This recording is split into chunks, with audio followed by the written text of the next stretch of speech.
Hello, my name is Shauna, and I'll be talking to you about budgeting and managing your money as a graduate student. There are a few things to keep in mind when it comes to how you handle your money as you go into your graduate studies. Some things that I'll be talking about first would be to understand your take-home pay.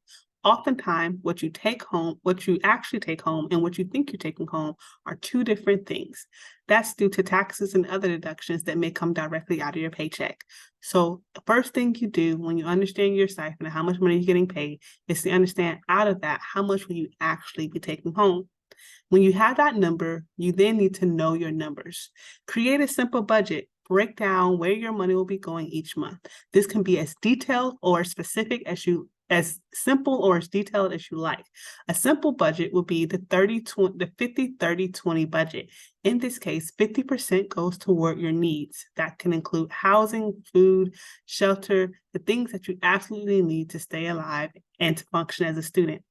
30% will go toward your wants. Those can include eating out, Hulu subscriptions, Netflix subscriptions, things that you don't necessarily need to do, but things that you like to do as a student. And then lastly, 20% goes towards savings. And that's money that you can put aside for emergencies or just to have and start building for your future self, not just yourself as a student today. Also, don't underestimate the power of your student ID. As a student, you have access to several different perks, discounts, and opportunities just by showing your student ID or providing your student email address.